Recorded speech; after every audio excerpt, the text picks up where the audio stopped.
Hi, and welcome to another episode of the Simply Equality podcast, a podcast that seeks to foreground the lived experiences of disabled and LGBTQ plus people. We know it's been a long while since we've done an episode. Apologies. Life has just been lifing. But we're here with some special episodes to sort of honor Pride Month. And we have a fantastic guest lined up for today. For those of you who haven't listened to the podcast before, my name is Sarah Stevenson Hunter. My pronouns are she, her, and I'm one of the co-founders of Simply Equality. And in a break from our usual pattern, I've got a co-host with me today. PK, do you want to introduce yourself? Yes, although the very tempting part of me was to say no. But yeah, I'm PK. My pronouns are they, them. I am the other half of Simply Equality, and very pleased to be here today. Amazing. So we've got with us a very special guest. One of those people that, like lots of us, has many titles and roles, but we have with us the amazing CJ De Barra. They are a author, journalist, and a marketing person for Undressing Disability / Enhance the UK, which we'll get on to more of later. But CJ, welcome. Hi, thanks for having me. It's an absolute pleasure. So obviously this podcast, is about the experiences of people who are both disabled and LGBTQ+. So perhaps we can just start by you telling us a bit of your experience and journey of that intersecting identities. Sure, yeah. All of my disabilities are hidden disabilities. I am a neurodivergent, queer, non-binary person. And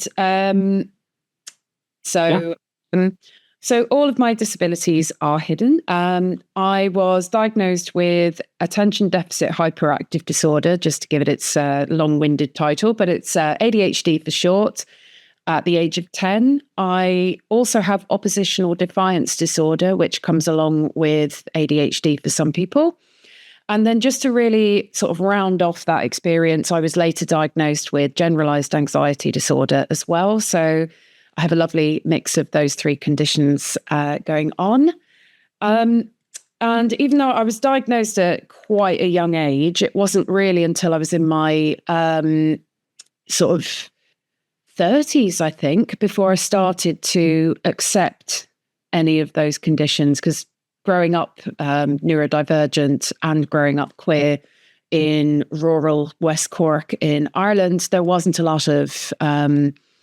There wasn't a lot of information at that time either. So you surprise us. I know, it's shocking, isn't it? Like. Just for the sake of listeners who haven't come across it, oppositional defiance disorder. Are you aware of that, PK? Yeah, I was. It underpins a running family joke in my family, which is our way of sort of managing oppositional defiance disorder. If someone asks me to do something, I will always say no, and then I will do the thing. But that's sort of just like my cheeky get around. But if you would like to explain, CJ, what it sort of looks like for you and what it's about, because a lot of people may not know about it.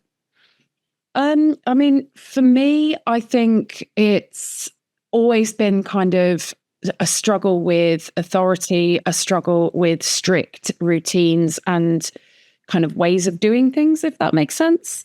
So the more somebody tells me to do something, the more my brain rebels. And that the milder end of the scale might be, for example, there's a new TV show out at the moment that everybody's raving about, what it feels like for a girl, which is based on the Paris Lee's. Yeah, I've seen that. But the more people talk about it, the more my brain's going, I don't want to watch that. So I'm going to literally force myself to do that this evening. So that's the milder kind of borderline funny side of oppositional defiance disorder. But the sort of extremes of that are, I've had jobs where, I've lost jobs, let's put it that way, as a result of not being able to fit in with the way that a company is structured, or the way that a company, the various systems that places have, to make their working day function, basically. So it can be, I mean, for some people, they have, lots of experiences with,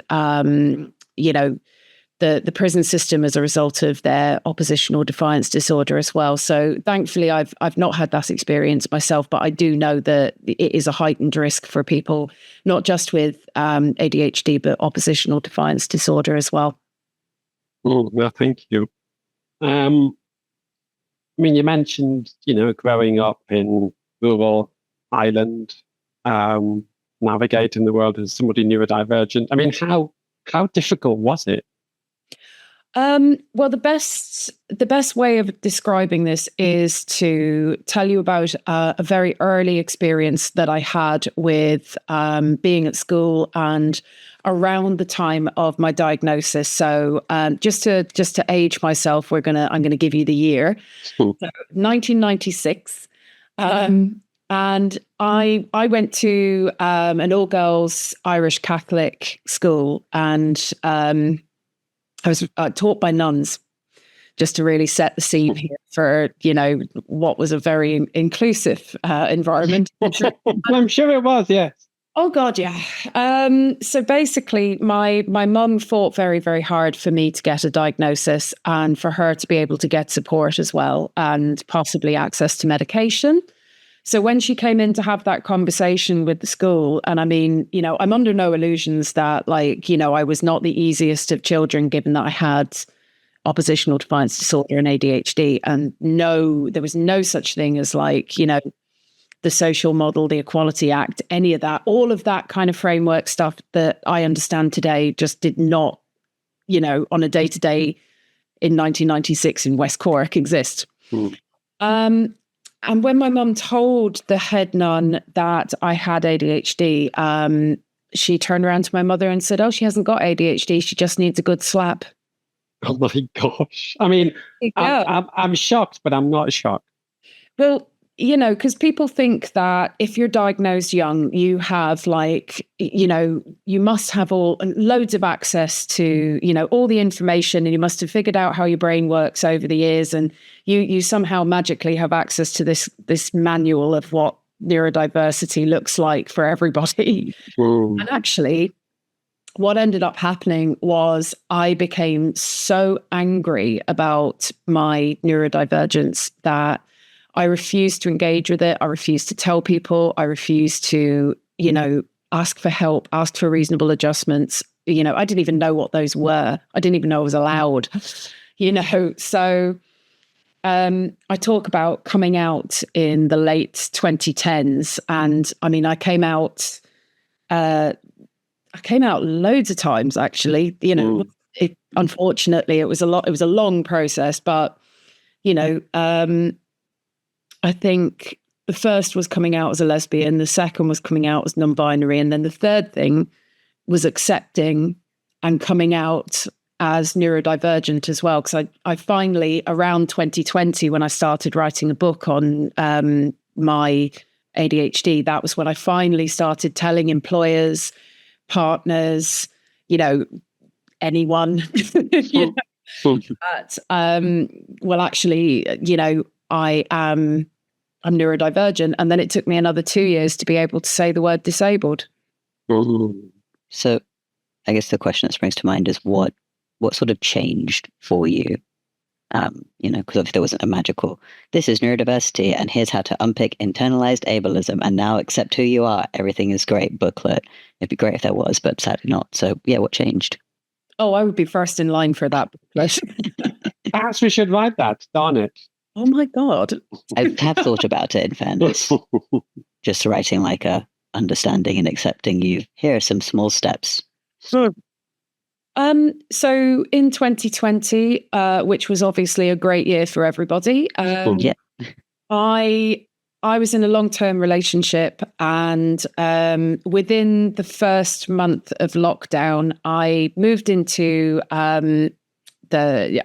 my first home.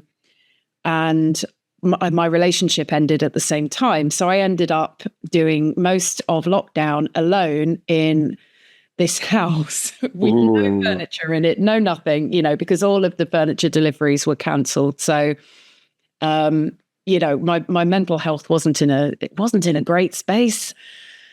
And I remember thinking, like, you know what? I wonder if my neurodivergence has something to do with the fact that I don't seem to be able to hold down a long-term relationship. And I had struggled with employment as well. So, I mean, I'd kind of struggled with it, but also, journalism's very bitty as it is anyway. So, it hadn't really occurred to me that maybe my neurodiversity and like newsrooms being not the best environment for neurodivergent people. They kind of are and they aren't, but that's another, novel for another day. But, and I just sat down and started to research. And the more that I started to research, the more I started to understand myself, and learning about the social model that happened as well, as part of my research, because no one had ever told me about it. No one ever said to me, well, actually, it's not your fault that things are difficult in this respect. A lot of this is because society puts these horrendous barriers in place that you have to overcome. And it's that much harder for you because your brain works in a different way to the way that society thinks it should work. And that was the point at which, the little light bulb went on. And I was like, oh. And how, obviously that wasn't like a magic, oh, look, my mental health is suddenly now amazing. But did that have a positive impact? Oh, it really did, because I started to find community, and I started to chip away at some of the shame, the guilt, the embarrassment, the anger as well. I had a lot of anger around, how I'd grown up and the lack of kind of support and education there was. So I'm not, as you said, it's not an overnight thing. There was a lot of hard work that went into it. And I also started working for Enhance the UK as well, working for them. I started initially writing blogs and resources on different topics. And that massively helped as well, because I started to really not feel like I was alone. And I started to realize there was a much wider community out there. And it kind of, I had grown up being the only neurodivergent person ever in the whole of West Cork, it seems, And when you consider that the statistic, and this is a UK statistic, and to be fair, this is outdated at this point, but, they used to say it was like 1 in 7 people is neurodivergent, 15% of the UK population. So if you use that stat, and then you look at the fact of, how many people there are in an average year in whatever school, there was no way I was the only one. No, but it felt like it, which must have been, as you said, that isolation and struggle. I think it definitely felt like that. And I think it's quite common for those of us who are queer and those of us who are trans and neurodivergent. We're often we often feel that way. And we have a lot of it takes us a while to find our people and to find our community, I think, particularly those of us, that grow up in quite rural settings, and those of us who grew up before the internet as well. So, yeah, I know what you mean. Yeah. Sorry, PK. I know I'm the old one on this conversation. I mean, technically, everyone thinks I'm much younger than I am. Like, I did have like pre-internet life. There's like that cusp of millennials, so the internet sort of blew up and came to a thing, and everyone was like, "Be aware of the internet; it will steal your soul. Don't put things on it. There are creepy pedophiles everywhere." And like, so I grew up with all of that sort of careful management of the internet. Although growing up in Malaysia, I did get access to faster internet far before the UK did, which was bizarre because it became. But that's like a different point. But I think, yeah, it does make a difference. Do you know what we used to do years ago? So I lived in Clonakilty and that's about an hour by the most rickety bus in the city centre. And we would get on the bus on a Saturday, go all the way up, spend the whole day, doing whatever teenagers do in city centres. which is, basically hanging around in small gangs and drinking copious amounts of Diet Coke. But we used to go to this tiny little LGBT cafe, and it only opened towards the end of the evening, right before the bus went. So I would go and I would save whatever money I had in order to be able to afford a drink. And I would just go and sit there. And I can still remember what the inside of it looked like. But you would do it just for the half an hour or an hour that you got. And then you'd have to run to make the last bus home. And that, just to be sitting in an LGBT cafe, that was the lengths that we used to go to. Because you couldn't stay first of all, you were underage. And even when you weren't underage, the last bus went home at like 6:30. And if you weren't on it, tough. So. And I think, joking aside, obviously the internet is very much a double-edged sword now, but I remember when I came out, when I was exploring, I did join some online forums and it helped. So some of the information wasn't the best, but it did help you feel like, oh my gosh, there's other people out there. What you were describing there, going to that effort for that small point of contact with, a safe space. I think sometimes we forget how important that is. And I think we certainly lost that through the pandemic, didn't we? That community contact. Well, we felt it immediately with, because for ages now, our spaces have been getting smaller and smaller and smaller. And a lot of we don't have, or didn't have, I should say, a lot of spaces that were, community centres or cafes or places like that. And then what was the first thing to go in COVID? Pubs. Which for a lot of people, those were our hubs. Those were our places. And it's not ideal because, obviously it's alcohol and, kind of that whole side of things that goes with that. But even so, it was something. And I would love to know what the stats are between, the straight community and isolation during COVID and the queer community and isolation during COVID, because I bet that for LGBT people, the figures are way higher. Yeah, we don't have figures, but I think we can all agree that's probably the case. I think, again, it's that sort of certain things were compounded. So I know that there were, and again, it's that interesting thing of the double-edged sword of the internet. So I think there was a lot of push to try and connect very marginalized communities, so especially trans youth who were suddenly stuck with family who were not very supportive and who would have otherwise been at uni or something. And so people set up, I think there was this service where you could text them and they would then just use your correct pronouns for a bunch of time to make you feel seen. And there's also a radio call-in thing. Not that I think very many people were listening to the radio or even still do, but I guess the thing that sort of struck is that importance of community. And obviously for you, there's multiple forms of community. So sort of what has the role of that been with unpicking a lot of the fun joys of nuns and shame about various facets of who you are? Yeah, that's the thing, isn't it? When you've got multiple different sort of, you're part of multiple different communities, because it's very hard to, especially with one thing that I found with the online spaces during COVID was I would have to choose which part of my identity I engaged with, because, and I actually, to be fair, still find this kind of the case really, that I describe myself quite frequently as neuroqueer, which is that my queerness and my neurodiversity intersect and shape the way that I experience the world, my behavior, and how I respond to things. And I would often find that very, very few things are designed to be accessible to both sides of that. And then, my third side being my non-binary ness.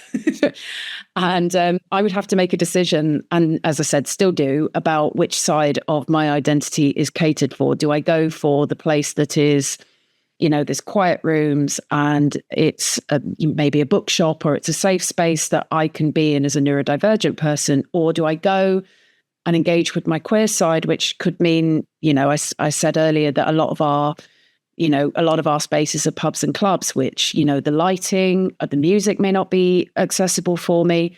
I'm probably closer to having a meltdown in a nightclub than I am in a bookshop.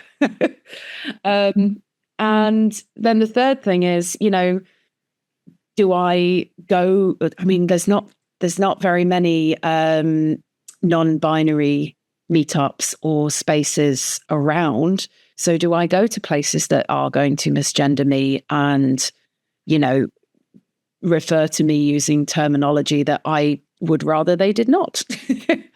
So it's a very weird mix. And I actually just went to Mayo Pride in Ireland, and it felt absolutely wonderful, because for the first time, not only those three things kind of meshed, but also my rural Irish identity and my membership of the Irish community. Those things haven't always sat very easily together. And I felt like last weekend, that's the first time it really, really did. That must have felt quite significant. I cried. I genuinely cried. Unfortunately, I was at a really good cabaret show, so it was really weird that I was the one crying. There's a burlesque act on the stage and I'm literally crying. You can't cry at a burlesque act, when can you? I mean, look. But it was so nice, because all of the prides that I had been to were either English prides like Nottingham or Manchester, whatever, or they were prides in Ireland, but in cities. So this was the first time that I had been to a grassroots, smaller city, or not smaller city, but a country, basically a rural pride. And oh my God, I just felt so seen, because it was just the jokes, the acts, all of it was so my background, my experiences growing up, it was incredibly moving. And yes, someone asked me what I had thought of the weekend, and that's when I started crying. Without blowing around trumpet too much, that's why we have this podcast. Because I think that intersection of disability and LGBTQ plus identities, there's definitely been a growth in focus on that, but it's still lacking.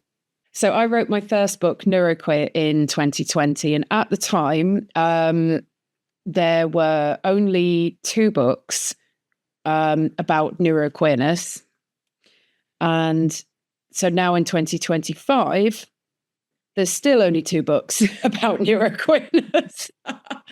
But what was interesting was when I originally took Neuroqueer to publishers and literary agents, they were like, well, what does this mean? Like, what do you mean your queerness and your neurodivergence are impacted and part of this whole experience? And I was like, well, literally just that.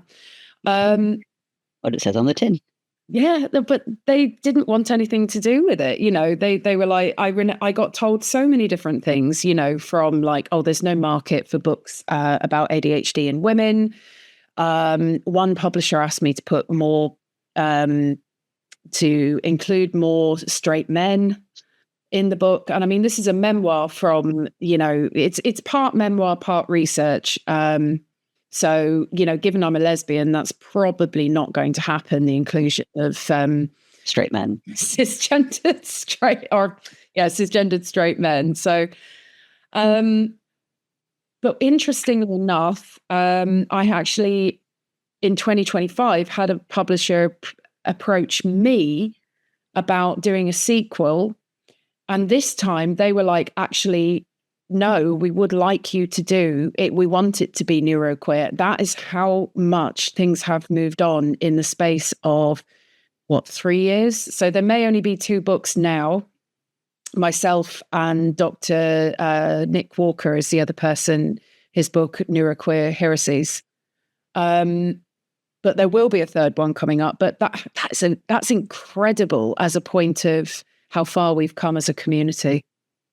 I mean, absolutely. If we could delve a bit deeper into that whole intersection of, being neurodivergent and being queer, and obviously, PK, you can jump in on this if you like. There's a lot of discussion around why is that, and why is there quite a high proportion of queer people who are neurodivergent and vice versa? I mean, firstly, CJ, have you got any thoughts or comments on that? This is the number one question that I get asked, because I did what most authors do and went out on a book tour when the book came out. I'm still on the book tour. I suspect it will never end. I'm not sure I want it to either, actually. It's kind of fun. But the number one question that I get asked is, why are there so many queer people that are also neurodivergent? And my answer is always the same. I don't know. And the reason that I don't know is because those stats don't properly exist yet. If you look at, and this is something I'm finding in my research for the sequel at the moment, if you look at the majority of particularly ADHD and autism studies, have a look at the date that these have all been produced. And I guarantee you it is between 2021 and 2025. We are desperately playing catch up on all of these type of stats. And it is absolutely ridiculous that we are in this. We have no information on the overlap really between, from a Y perspective. And it's ridiculous. And the other thing is it's costing us as well, because when support services are being designed, resources, education, all of those things, and they go looking for these stats, they assume that we don't exist because we are not represented in the proportion of studies that are out there, these books that are written by academics, we are very, very obviously missing. And there is also even less when it comes to trans and non-binary people and the stats around neurodiversity as well. So it's this horrible circle or cycle that keeps continuing. And it's going to mean somebody is going to have to take one for the team and do a massive amount of research and study and survey, whatever it takes, because I'm very much a journalism research person that does not do numbers. So please, someone else do it. In terms of like what my suspicions are as to why there is an overlap between us, I mean, for me, I grew up, I grew up thinking and being a different way to everybody in my class anyway, everybody in school. And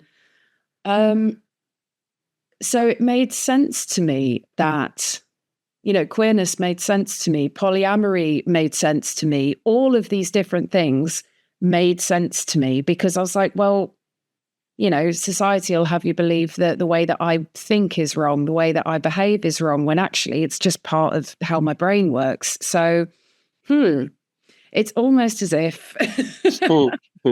So from a young age, and I mean, it also really helped that I liked women very much. Women are great. I agree. No disrespect to men listening to this, but hey, we have a bias. Women are great. It is true. I mean, PK, have you got any? And I know we've had guests on the podcast before talking about this, but have you got any particular thoughts on that whole issue?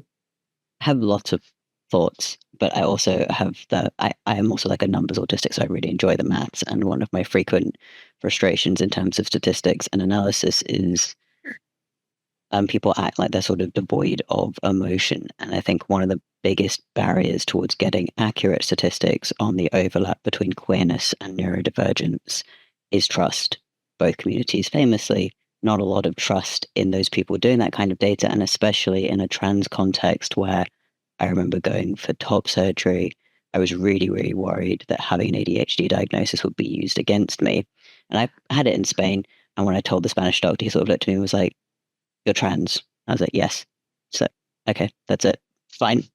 like, we assume you're competent and you're a full-ass adult who can make decisions about your body. And it was such a refreshing experience that was so unlike everything I had experienced in the UK up until that point.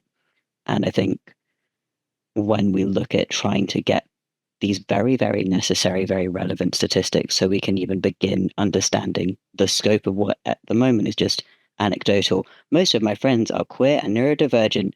There seems to be a significant overlap to something that we can actually use. We do need to address stuff like the NHS putting in, we're going to diagnose people with autism and ADHD before they can access gender-affirming care, and knowing that on the face of that, that's actually deeply problematic, because the reason they're doing that is to deny care, not to support both facets of someone's identity. And I think that needs to be addressed.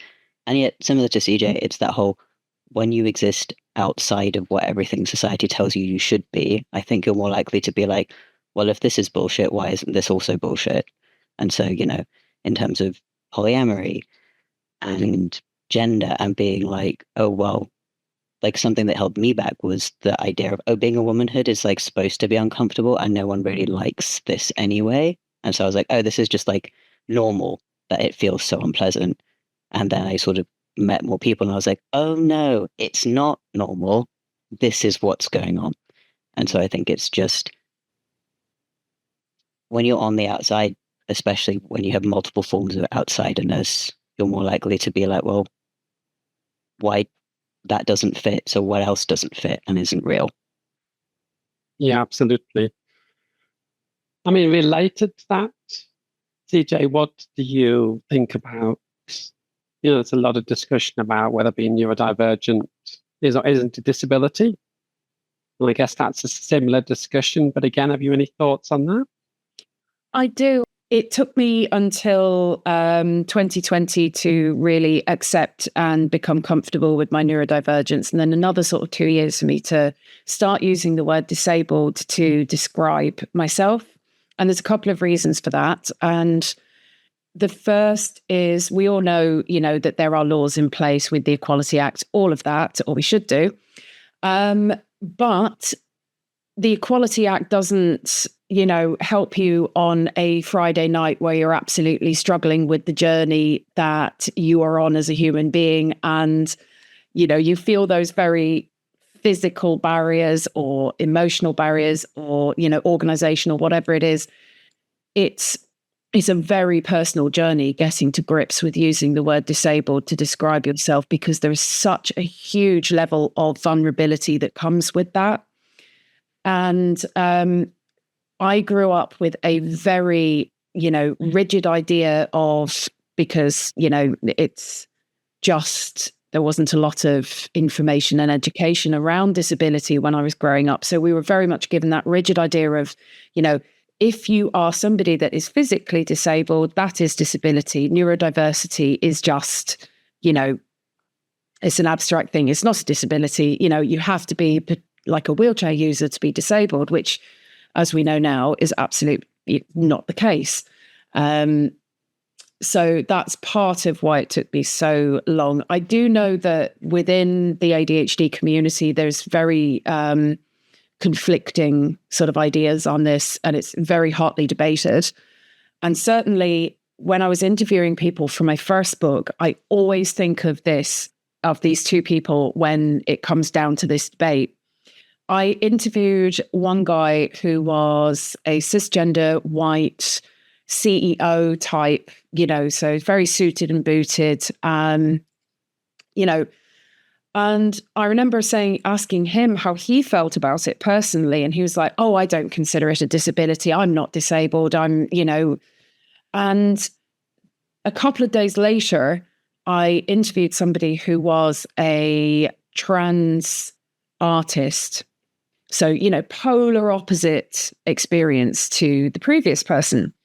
And they said, well, absolutely, I am disabled by my ADHD. And there's loads of factors that are at play here. And there's, there is gender, there is class, there is, that CEO guy, I'm making an assumption here, but to be fair, I'm assuming that if you are a CEO, you've got a fair amount of money to be able to pay to have a certain level of those barriers removed. that the trans person who's working on an artist and, you know, I don't know if they had any other income, but I know about the art income. So, you know, they're not going to be able to afford to do the same thing. So, you know, it's a very, very, very complex thing. And I'll accept either answer from people. Like if, you know, I didn't turn around and like bite his head off for saying, you know, I'm not disabled, but I didn't say I didn't say anything to the artist, you know, because it's a personal journey. Everyone has the right to define themselves how they want to, as long as you're, you know, aware of the law and what your employer should be doing for you and what, you know, society should be doing, you know, in terms of your rights. That's different. But in terms of how you define yourself, that is absolutely entirely up to you. Yeah, absolutely. I mean, I was going to say I'm not neurodivergent. I think the jury's still out on that, isn't a PK. It's an in-joke, a PK and I. But I'm not neurodivergent, but obviously I am, excuse me, I am blind, I am trans. And I always say that, you know, the impact is context specific. For me, on a day-to-day basis, it's my blindness that causes me the most sort of practical difficulty, challenge, because we live in a sighted world, etc., etc. But, and certainly not at the minute, that doesn't take away from the difficulties and issues and challenges of being trans. But it's very context specific, as I think what you just said, CJ, is, you know, whether or not you call or regard ADHD, autism as a disability, it still can be disabling. Shouldn't be, but it is, because we live in a neurotypical world. Absolutely. Yeah, I think also the thing that really resonated was when you were talking about it's a personal thing. And for me, the issue of the debate is that you're making something personal applicable across. So I tend to take the scope of everybody is welcome, whether or not you choose to claim it is your own thing. But we shouldn't be deciding for someone what counts and what doesn't count. It's about, like, we're all always going to be stronger together, and we have enough systemic gatekeeping that we don't need to, as communities, also enforce gatekeeping. Yeah, absolutely. Yeah, I really agree with that, because there are, I mean, it's just the same argument, isn't it, with, you know, medical diagnosis versus self-diagnosis, which counts, which doesn't count. Sorry, but both of them are, you know, Christ, we're in a, look at the NHS at the moment. Nobody is getting a diagnosis that they need anytime soon, which is, you know, I mean, the waiting time here in Nottingham at the moment is up to 10 years for, I forget whether it's autism or ADHD at the moment. So how are you going to make somebody wait 10 years and then tell them that self-diagnosis doesn't matter and isn't valid? You can't. You know what I mean? It's a very personal journey, and how you define is very personal. And you're right. There's lots and lots of gatekeeping along the way, and that's just another one that is particularly relevant to the neurodivergent community at the moment. The diagnosis versus no diagnosis conversation. Yeah, that's not even getting into the biases within those diagnostic processes, like the fact that the autism assessment in the UK is the same for adults as for children, with a heavily cisgender white boy bias for a lot of context. And equally, there are very valid reasons people don't even pursue a formal diagnosis. Like, my sibling has an unofficial official diagnosis of autism because they wanted to move to Australia. And Australia, if you have a formal diagnosis, you can't emigrate because you're a drain on resources. So there are and similarly with ADHD, there are countries where you couldn't emigrate unless you are specifically on ADHD meds and it's managed by medication, right? And again, like, it's that whole systems of oppression, ableism underpins all of it. So, like, when we tackle ableism, we make a world better for everyone, but that doesn't magically erase real struggles and issues. Like ADHD services here, there isn't one. They've closed them now, as have they done with the autism assessments for adults, because the wait lists were just too long.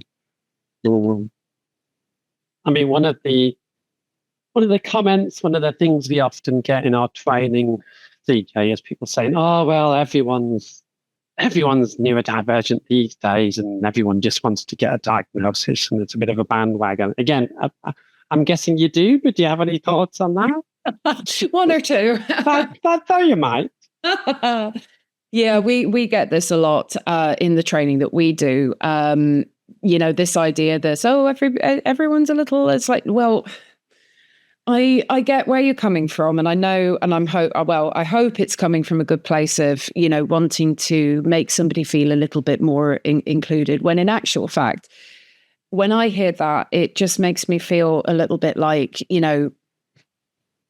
it's not real, is it though? You know what I mean? It's sort of like, it sort of sanitizes all the bad stuff that I go through as a neurodivergent person, and it sort of glosses over it a little bit. Oh, well, it's not. It's not. We do have neurotypical people. They do exist, It's the same with straight people and queer people. You can't just go, oh, everybody wants to be queer and trans and all the moment, or everyone's trying it. No. It's so much fun.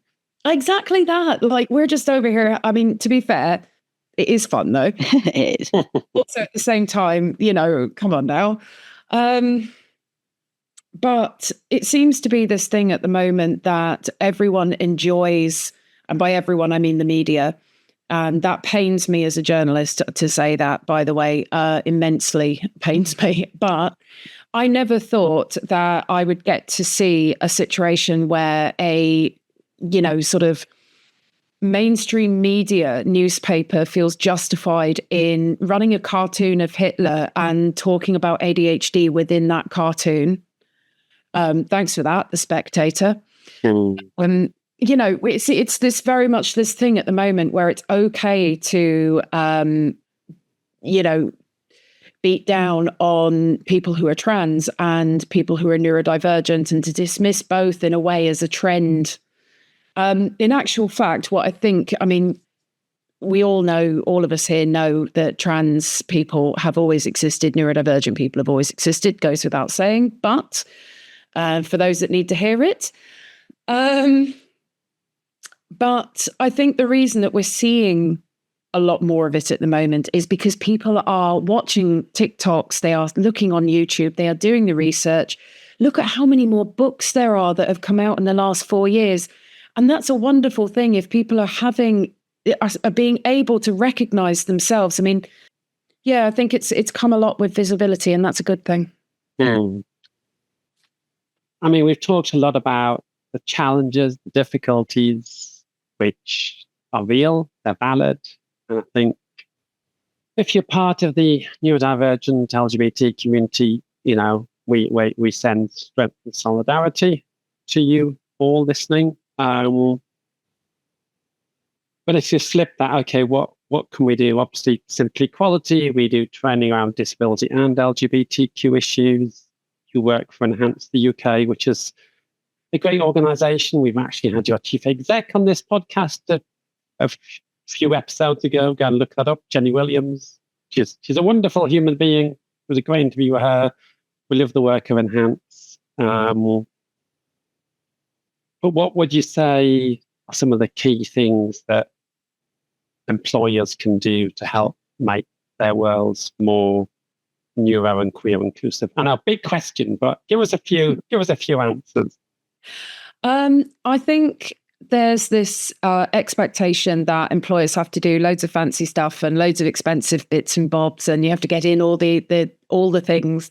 When in actual fact, the first place that I would tell any employer to start is to just have those conversations, to actually talk to neurodivergent people who work with and for you, and to actually find out what that means for them individually, rather than just applying a one-size-fits-all policy to reasonable adjustments, because we're all so incredibly different. Like, my ADHD looks totally different from the next person. And then you add into the mix that most of us, have more than one condition as well. So I think the prevalence of ADHD and autism is like 40% of think it's 40% of autistic people also have ADHD. 80, they reckon.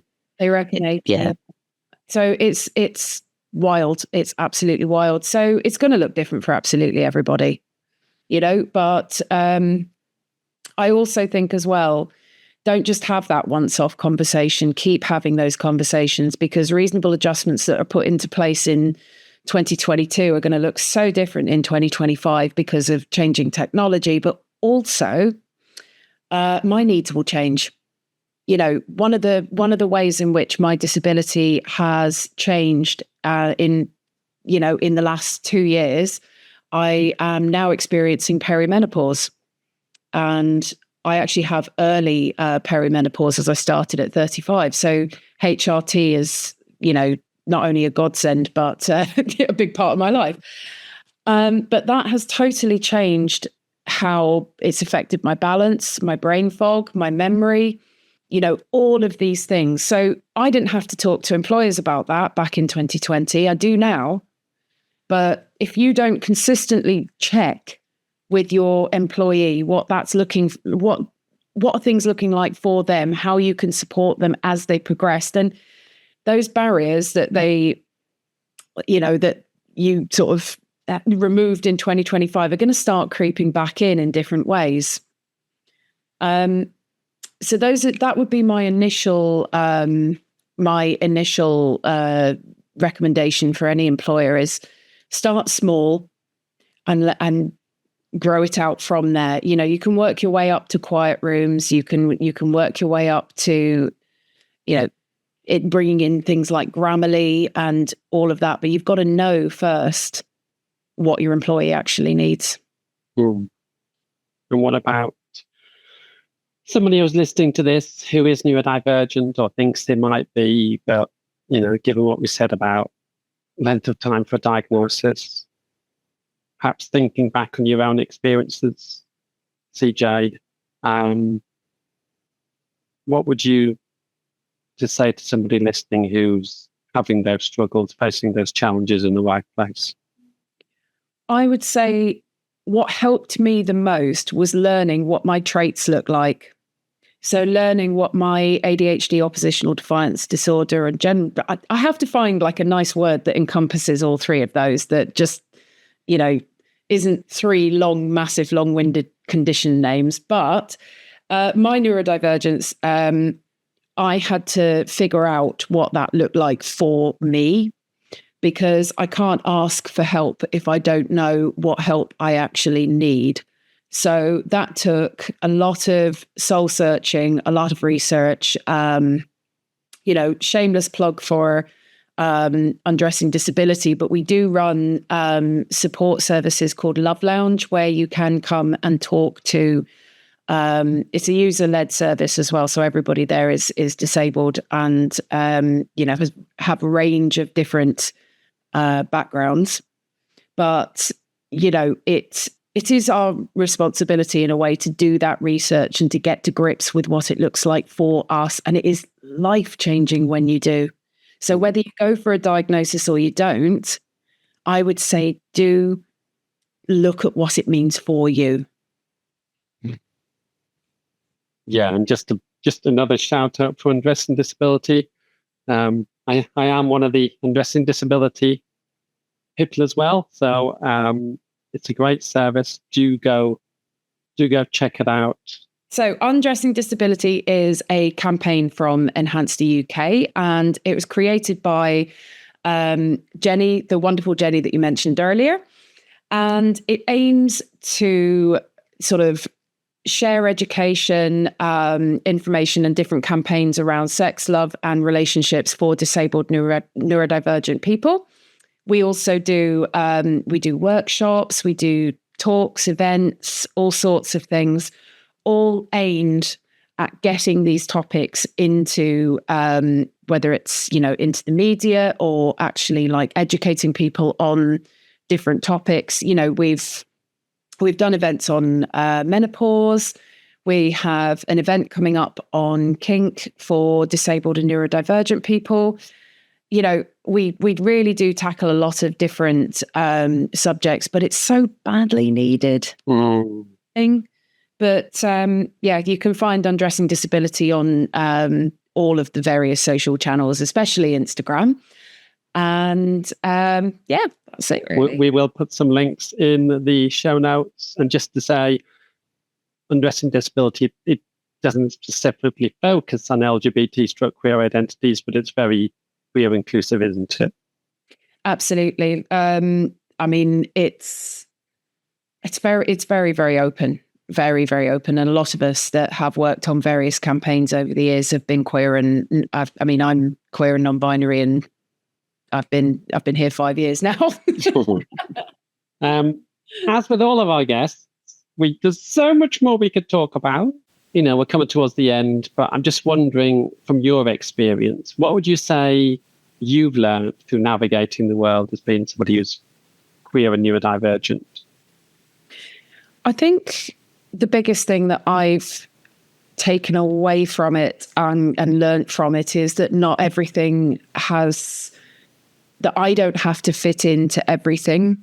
So I used to beat myself up quite a bit for not being able to go to the queer nightclub and have a fantastic time. But as I've been writing my sequel on kind of, queer dating and relationships, I've kind of been questioning my experiences in these spaces a lot. And actually, the uncomfortableness that I was feeling at that particular time, I kind of pushed it down and went, well, I'm queer. I'm supposed to enjoy, the sort of huge nightclub with thousands and thousands of people. And, yeah, I'm supposed to be here, right? This is what we have to look forward to when we come out, right? And then actually, I wish that, I had known, my younger self would have known that actually it's okay not to fit in with that. It's okay to need to go somewhere quieter. Because I used to spend majority of my time in the smoking area, and that wasn't just because, that's where all the chat happens, and lifelong bonds are formed in the smoking areas of pubs across the land. But I realized then it was actually because that's a quieter place. It's usually outside, so at night it's darker. There's less fluorescent, or there should be less fluorescent light. And, I did end up smoking as a result of that. But, I think that would be the one thing that, I've taken away from all of it, really, is to do what feels right for me and to do what I need, as opposed to feeling pressured to do what is the quintessential stereotypical queer experience thing, because most of it is designed for neurotypical people, and it's designed, most of it, for gay men. Mm-hmm. And again, no disrespect to gay men listening to this, but that is the reality, that a lot of things are designed by and for those sort of more speech marks, normal types of gay person. Well, this is it. I mean no disrespect by that, because, there needs to be spaces for absolutely all of us. And the problem is when there is, all the spaces are geared towards one of us, not, and then there are other parts of the community that are struggling to find, accessible spaces, or they're struggling to find trans inclusive, trans nightclubs, or whatever it might be. That's where it becomes an issue, rather than, somebody having something. It's, we all need something. Yeah, absolutely. Yeah. It reminds me of a statement, which is basically, when you focus on inclusion, diversity is the byproduct, rather than focusing on diversity. So when you're thinking about building spaces that aren't just for generally a cisgender white gay man, and no disrespect if you are that person, great, but we need spaces that are not just for one type of queer, because also there is that thing of, if you do not see your type of queerness, neurodivergence, disability reflected in the world around you, then you get isolated, because you think, well, this is supposed to be in my space and I can't even fit in here. What hope is there? Yeah, representation really does matter. To sort of finish on a really sort of positive note with that, though, I do feel a lot of hope around Gen Z, because the majority of Gen Zers that I do speak to, you know, they don't drink. They're having meetups, you know, for various different craft things, or they're going running, or they're doing, you know, they're doing an interest. They're not just going, okay, we're going to have like, you know, a feed a pint in the local pub, which I'm sure, you know, maybe they are, I don't know. But the ones that I've spoken to that do make me very hopeful are the ones that are organising events that don't necessarily centre around alcohol. And they are taking into account, you know, accessibility. They are looking and holding the venues to account as well. You know, they have WhatsApp groups where event organisers are going, has anybody had any dealings with this or this venue? What are they like for, you know, wheelchair access or neurodivergent friendly spaces, you know, all of these things. So that really does bring me so much joy and hope for the future. Well, that's a wonderful positive note to end on. CJ, thank you so much for your honesty, your openness. It's been an absolute pleasure. And as I said, we could have chatted for hours. Where can people find you if they want to find out more about you and your work and what you're up to? Well, in a shameless plug, you know, I do have a book out there in the world, which is... Tell us about it. Go on. Where can people get it? What is it? No, it's fine. Plug away. So, that's what this is for. Find it any of the major bookshops. You can also find it at many of the wonderful indie bookshops that we have across the UK as well. They are welcome to order it. It's called Neuroqueer, a Neurodivergent Guide to Love, Sex and Everything in Between. You can also find me, CJ De Barra, on sadly on most of the social medias. You know, whatever. I'm terminally online, basically. You can also find Undressing Disability on all of the social media, in particular Instagram. And you can also find details about the Love Lounge through our social media, but also at our website as well, which is enhancetheuk.org.